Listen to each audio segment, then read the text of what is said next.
Kapag nakikisalamuha tayo sa mga babae, may mga pagkakataon na hindi natin agad napapansin na may mga senyales na nagpapakita kung masarap ba tayo sa kanilang paningin o hindi.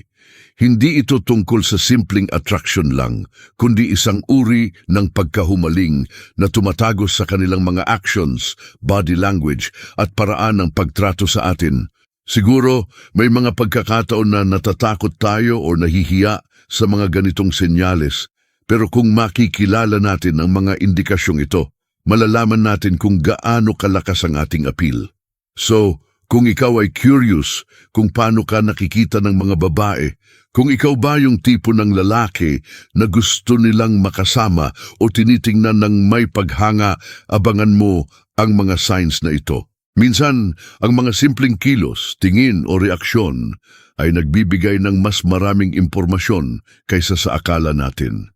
Alamin ang 7 senyales na masarap ka sa paningin ng mga babae at baka hindi mo na kailangang mag-isip pa ng sobra tungkol dito. Number 1, laging may eye contact sa iyo.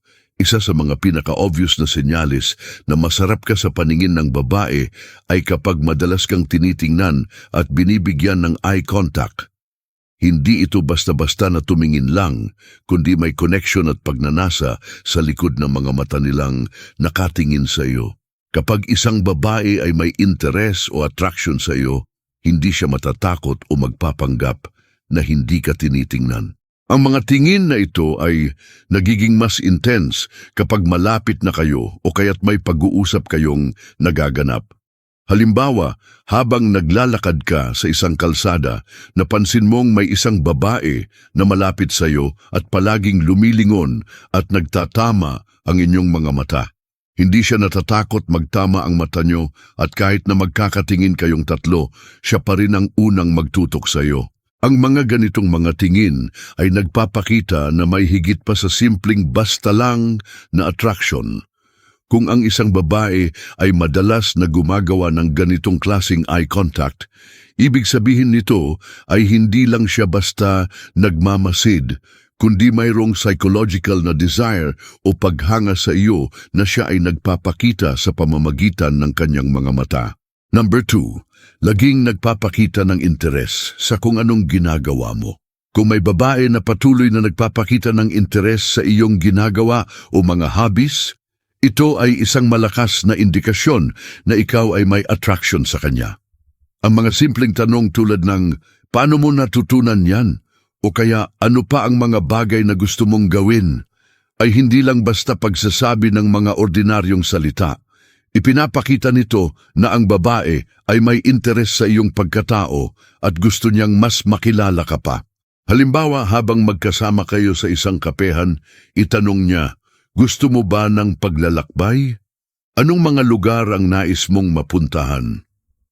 Maaring simple lang ito, pero may malalim na ibig sabihin. Hindi siya nagtatanong dahil lang sa curiosity, kundi dahil gusto niyang malaman kung ano ang nagpapasaya sa iyo. Kaya't kapag nakikita mong laging nakatutok sa iyong mga sagot at madalas magtanong tungkol sa iyong mga hobbies, alam mong may underlying interest siya sa iyong buhay.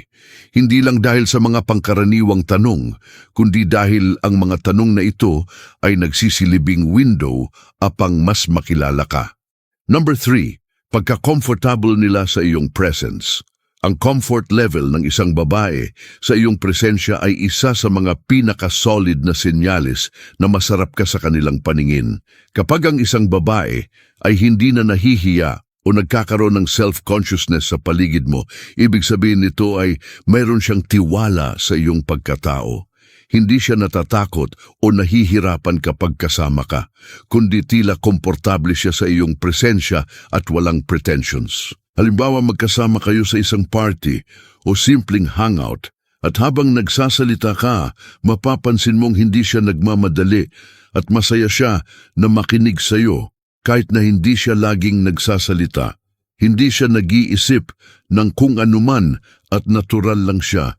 Minsan, may mga tao na kahit anong gawin mo ay hindi makaramdam ng comfort sa iyong presensya.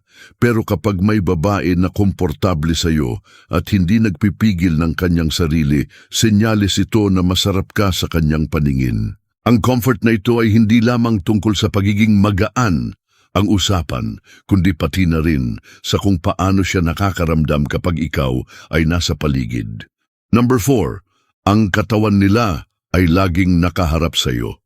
Ang body language ay isang hindi maikakailang senyales ng attraction. Kung napansin mo na laging nakaharap ang katawan ng babae sa iyo kahit may ibang tao sa paligid, ito ay isang malaking indikasyon na ikaw ay may appeal sa kanya. Isang halimbawa nito ay kapag ikaw ay nasa isang group conversation at napansin mong siya lang ang palaging nakaharap sa iyo, habang ang iba ay nahihirapan mag-focus sa usapan. Kapag ang isang babae ay may attraction sa isang lalaki, natural niyang ini-align ang kanyang katawan sa kanya. Ang subconscious na body language na ito ay nagpapakita ng deep interest at pagnanasa na mapalapit pa sa iyo. Hindi lang siya nakatingin sa iyo, kundi ipinapakita niya na nais niyang makuha ang iyong atensyon at magbigay ng focus. Kapag laging nakaharap ang katawan niya, kahit na hindi pa niya sinasabing may espesyal na nararamdaman siya para sa iyo, kaya't hindi niya kayang iwasan ang iyong presensya. Number 5, madalas siyang napapatawa o nakangiti sa biro mo. Hindi mo na kailangang maging comedian o stand-up artist para mapansin na siya ay attracted sa iyo. Kapag madalas siyang tumawa o mag-smile sa iyong mga jokes, kahit na hindi ito super funny o medyo corny, na minsan may malalim na dahilan ito. Hindi ito simpleng politeness, kundi isang malakas na senyales ng pagkakaroon ng attraction. Halimbawa, sa isang group setting, sinabi mo lang ang isang simpleng joke na hindi naman ganun kabibo at nakita mong siya pa yung unang tumawa o mag-smile.